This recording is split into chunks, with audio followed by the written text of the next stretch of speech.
2020 ലോകകപ്പിൽ പാകിസ്ഥാനെ പരാജയപ്പെടുത്തി ഇന്ത്യ അങ്ങനെ സൂപ്പർ 8ലേക്ക് എത്തിയിരിക്കുകയാണ്. 61 റൺസിനാണ് ഇന്ത്യ പാകിസ്ഥാനെ പരാജയപ്പെടുത്തിയത്. മത്സരത്തിലുടനീളം ഇന്ത്യൻ താരങ്ങൾ മികച്ച പ്രകടനമാണ് പുറത്തെടുത്തത്. എന്നാൽ ടീമിന് ഇപ്പോഴും ചില കുറവുകളുണ്ട് എന്ന് വേണം പറയാൻ. പ്രധാനമായും ഫീൽഡിംഗിലെ ചില വീഴ്ചകൾ ഇപ്പോഴും ടീമിന്റെ പ്രശ്നമായി തന്നെ തുടരുന്നുണ്ട്. കഴിഞ്ഞ മത്സരത്തിൽ ഹർദിക്കിന്റെ ഓവറിൽ കുൽദീപ് യാദവ് ഒരു ക്യാച്ച് നഷ്ടമാക്കുകയും ആ പന്ത് പിന്നീട് 6 ആവുകയും ചെയ്തത് നമ്മൾ കണ്ടതാണ്. മത്സരശേഷം ഇരുവരും തമ്മിൽ ഈ വിഷയത്തെപ്പറ്റി വളരെ ദേഷ്യത്തോടെ സംസാരിക്കുന്ന ദൃശ്യങ്ങളും ഇപ്പോൾ പുറത്തു വന്നിട്ടുണ്ട്. ക്യാച്ചുകൾ നഷ്ടമാകുന്നത് ടീമിന്റെ വിജയത്തെ കാര്യമായി തന്നെ ബാധിക്കാറുണ്ട്. ചില മത്സരങ്ങളിൽ ചില ക്യാച്ചുകളാണ് വിധി നിർണ്ണയിക്കാറുള്ളത്.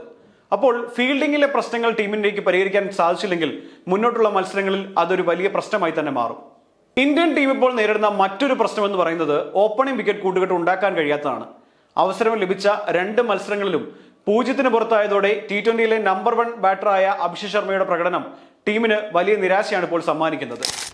ലോകകപ്പ് അരങ്ങേറ്റത്തിൽ അമേരിക്കയ്ക്കെതിരെ നേരിട്ട ആദ്യ പന്തിൽ തന്നെയാണ് അഭിഷേക് ശർമ്മ പുറത്തായത്.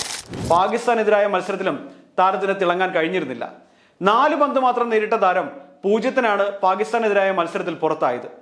ഉദരസംബന്ധമായ അസുഖങ്ങൾ കാരണം അഭിഷേക് ശർമ്മയ്ക്ക് ആദ്യത്തെ മത്സരത്തിൽ ഫീൽഡ് ചെയ്യാനും കഴിഞ്ഞിരുന്നില്ല. നമീബിയക്കെതിരെ നടന്ന മത്സരത്തിൽ താരത്തെ ടീമിൽ ഉൾപ്പെടുത്തിയിരുന്നില്ല. അഭിഷേകിന് പകരം ഓപ്പണറായി ബാറ്റ് ചെയ്യാൻ അവസരം ലഭിച്ചത് സഞ്ജു സാംസൺ ആയിരുന്നു. 8 പന്തിൽ താരം 22 റൺസ് എടുത്താണ് പുറത്തായത്.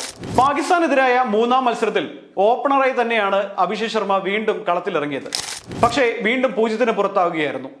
പാകിസ്ഥാന്റെ സ്പിൻ ബോളർമാരെ ക്ഷമയോടെ നേരിടാൻ അഭിഷേക് ശർമ്മ ശ്രമിച്ചില്ല. പകരം ആദ്യ ഓവറിൽ തന്നെ കൂറ്റൻ ഷോട്ടുകൾക്ക് ശ്രമിച്ചതാണ് വിക്കറ്റ് ആകാനുള്ള പ്രധാനപ്പെട്ട കാരണം.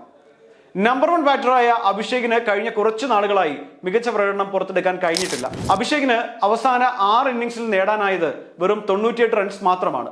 അതിൽ തന്നെ ഒരു ഇന്നിംഗ്സിൽ 68 റണ്ണും മറ്റൊരു ഇന്നിംഗ്സിൽ 30 റണ്ണുമാണ് താരം നേടിയിരുന്നത്. ഈ അവസരത്തിൽ സഞ്ജുവിന് വീണ്ടും അവസരം നൽകണമെന്നാണ് ആരാധകരുടെ അഭിപ്രായം. ന്യൂസിലൻഡിനെതിരായ ടൂർണമെന്റിലെ മോശം പ്രകടനത്തിന്റെ പേരിലാണ് സഞ്ജുവിനെ ഓപ്പണിംഗ് സ്ഥാനത്ത് നിന്ന് മാറ്റി നിർത്തിയത്. പക്ഷേ നമീബിയക്കെതിരെ മികച്ച പ്രകടനമാണ് താരം പുറത്തെടുത്തത്.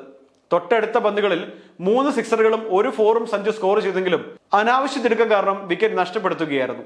തുടർന്നും അവസരങ്ങൾ നൽകിയാൽ സഞ്ജുവിന് ഫോമിലേക്ക് ഉയരാൻ കഴിയുമെന്നും ഓപ്പണിംഗിൽ മികച്ചൊരു തുടക്കം ഇന്ത്യക്ക് നൽകാൻ കഴിയുമെന്നാണ് ആരാധകർ പറയുന്നത്. മറ്റൊരു ഓപ്പണറായി കളത്തിലിറങ്ങുന്ന ഇഷാൻ കിഷന്റെ പരിക്ക് ഇപ്പോഴും ഭേദമായിട്ടില്ല എന്ന് വേണം കരുതാൻ.